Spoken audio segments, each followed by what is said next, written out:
The Packers will have finally a home game here, Week 3 against the New Orleans Saints. Of course, the Packers are part of the iconic fabric of the NFL, which dates back to 1920, really before that football started. But the first ever NFL football game, are you familiar with it? It happened on Sunday, October 3rd, 1920. But not much is known about this game until now, anyway. Triangle Park is a documentary film based on the first ever NFL game. And the director of the film is Allen Farst, who joins us in our studio today. Allen, thank you so much for being with us today. And I'd like to talk about your inspiration for trying to bring this film to life. It was a story that just wasn't told. We're out of Dayton, Ohio, and when you look at as an NFL fan, it just seemed logical. Why isn't somebody telling this story that's 103 years old? So 3 years ago, we kind of looked at the family descendants and had meetings and to see what they knew. And then, we found out that there really was a story here, and we started to put it together. And they had little trinkets and necklaces and things that they haven't shared with the Pro Football Hall of Fame. And so then we were like, all right, we're really going to tell this story. So that's really what we started with. Allen, when you start off with a documentary, you have a vision, but as you started this path, this journey, what were some of the fascinating things that you're like, oh my gosh, I had no idea I would come across this? Well, at the time, you're hoping that there's just something cool, so to find a necklace that there's only, two of that are still in existence to this day that the team got, they looked like triangles out of the Dayton Triangles. And the teams that played were the Dayton Triangles in Dayton, Ohio, and then the Columbus Panhandles. And they were the Panhandles were kind of from the Pennsylvania Railroad side, and they had the Nesser brothers that were really famous. So, those discoveries are great. But then selfishly, as a football fan, as I'm going through this as a director, right, I get Michelle Tafoya to come on with us to be the narrator. She's like Sunday night, Monday Night Football, glory gal for all these years. And Michelle asked me, do you need any help with any players? I said, well, yeah. And she goes, well, who do you want help with? And I said, well, I really want Eric Dickerson. I said, because when I was a kid at 14, that's when he broke the record with 21:05 in a single season rushing record. And being from Dayton, the 4 o'clock games were always SMU and the Los Angeles Rams. And I just loved that guy. And I kept it was like a full page ad in the USA Today that said, hey, congratulations, Eric Dickerson, for breaking the record. And we couldn't have run a better ad than you ran for us, Adidas. And I just thought that was – so I kept it all these years. So I let Dickerson know what he was getting himself into with me. There are some other voices and faces and names that people certainly know as part of this film. You lean on Joe Theismann, the likes of Chris Collinsworth, and Joe Buck in telling this story. And really, this goes a long way, especially in our audience here with so many Packers fans listening. But, Allen, I wanted to also bring in Jack Giambrone, who has got one of the most incredible Lombardi collections known to man. Just talk about your syncing up and I guess one's importance to the other as part of the entire project. Well, I've been fortunate enough to be a director, and I get in the media at times. And when I announced I was going to do this project, the media was all over it. And lo and behold, Jack was paying attention that day and saw us. And then he just reached out to me and he told me he had this, Vince Lombardi collection, which I was unaware of. And he's the largest collector. And I went to his house, which is like a museum, to meet him. And I was just blown away that this guy had all of this stuff.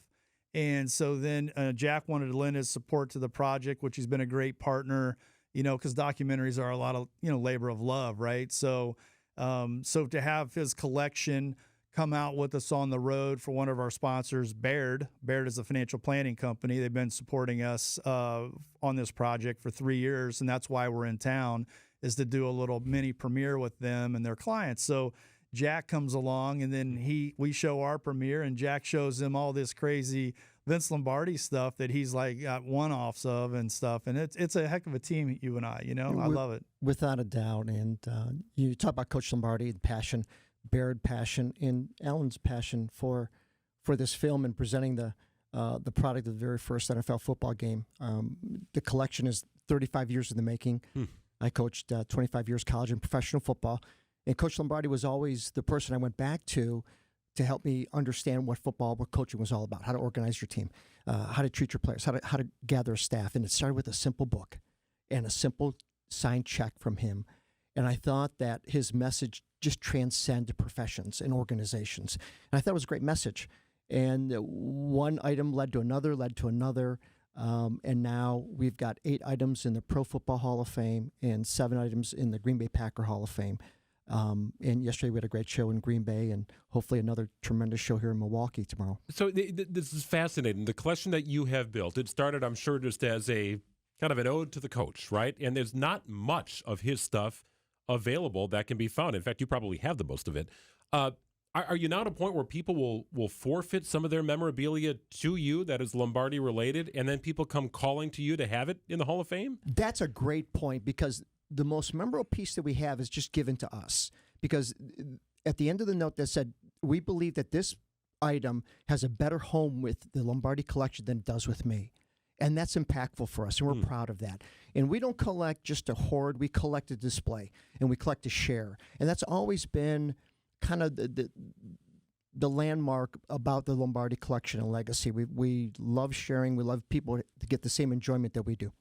Jack, what is the selection process? Or when you see a project, I'm sure over the years there's been a lot of people that have come and wanted to display this or show this off. And when you see a project or someone approaches you, what is your selection process? And does it have to be something that captivates you, that wants you to share this? That's exactly right. It has to push that hot button. And it also has to live up to the principles of Coach Lombardi, the commitment to excellence, the hard work, the family. He speaks of love and all of those things. And those are the things that Allen embodied in this project, and we were more than happy to be involved. And when I told Allen I got a little collection, would you like to come down and take a look? Thank goodness he bought in, because we're proud to be part of it. Did any trinkets make it into the film, Allen, or how is it incorporated? No, Jack, He had the Vince Lombardi stuff, and I think when you looked at 1920.